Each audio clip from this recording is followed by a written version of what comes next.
ทักทายสบายดีภาพบรรยากาศยามเช้าเนาะทางประพันธ์พะเลาะแล้วมัน ได้พาครอบครัวมาตลาดหลักสามเนาะมาเลาะเที่ยวเลาะซื้อเครื่องบริโภคต่างๆ โอ้ยดนๆจะได้มาเท่านึงท่านผู้ชมเลยดนๆจะได้มาเท่านึงอันนี้ก็มีแต่แม่ค้าแม่ขายเนาะตลาดหลักสามเป็นตลาดใหญ่เด้ออยู่แขกขมวนก็ถือว่าตลาดแห่งนี้เนาะใหญ่กว่าหมู่เนาะก็หลายตลาดเยอะตลาดนาโบตลาดหลักสองหลายๆตลาดแต่บ่ซ้ำตลาดนี้ใหญ่อยู่นี่ว่ามันเครื่องทองเนาะแม่ค้าหลายเป็นตลาดที่กว้างขวาง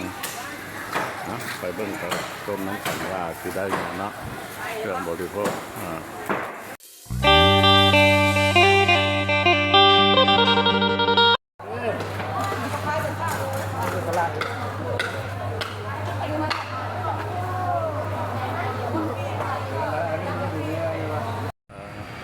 อันนี้ฮอตบอลละลานจอดรถเนาะลานจอดรถอยู่ทางเข้าตลาดเนาะก็ได้มาซื้อเครื่องซื้อของแล้วนั้นได้มาฝากรถฝากรางคันบ่พากแบบยันเนาะโจรผู้ร้ายอ้ายขโมยเนาะอันนี้บนรถจอดรถใหญ่รถจักรเลยนะเต้นเดี๋ยวนี้ล่ะท่านผู้ชมตลาดหลักสามเมื่อแต่แข่งขมวนเป็นตลาดใหญ่เด้อตลาดใหญ่เป็นตลาดใหญ่นี่ล่ะนี่มันเป็นรางบนอาภาครถจักรคันหนึ่ง3,000 กีบรถจักรเด้อกับบทแพงเนาะ3,000 กีบต่อคันคือว่าเป็นรับประกันบ่ให้ที่ให้เสียถ้าบ่พากละประจอดบ่ดื้อละ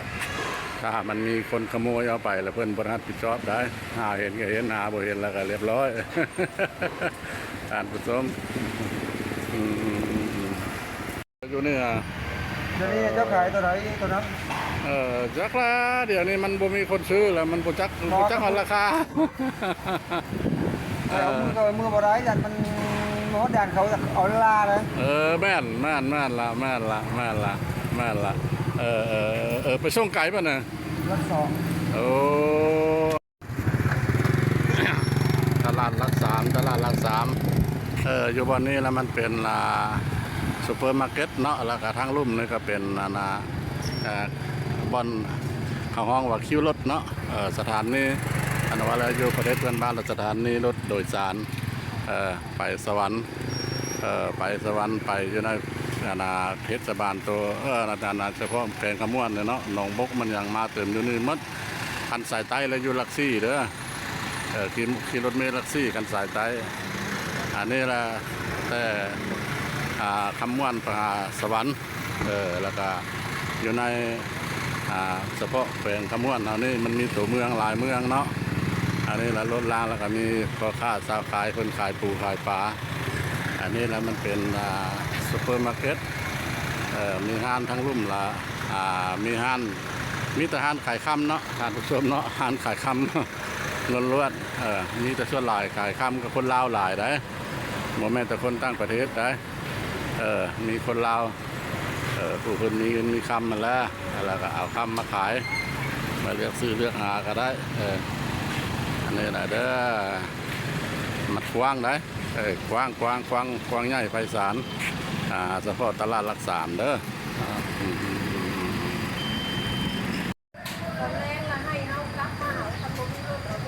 ซุปเปอร์มาร์เก็ต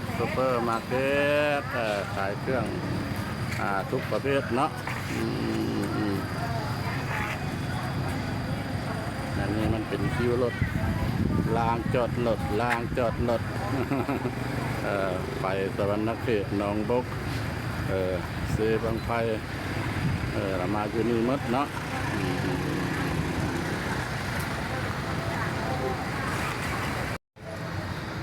การ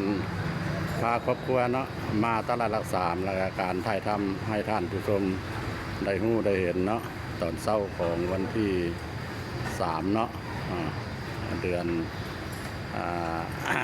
มีนาเนาะ2026ทางเม็ดทำวันก็สิพอประมาณนั้นแหละจ้างมันนี้จะขออนุญาตนำท่านผู้ชมเนาะหรือว่า FC ทางภายในหรือต่างประเทศขอโจคลิปนี้เพียงเสนอโอกาสหน้าจะพาท่านผู้ชมไปงูไปเห็นละลายบ่อนเนาะคำว่าสบายเด้อสวัสดี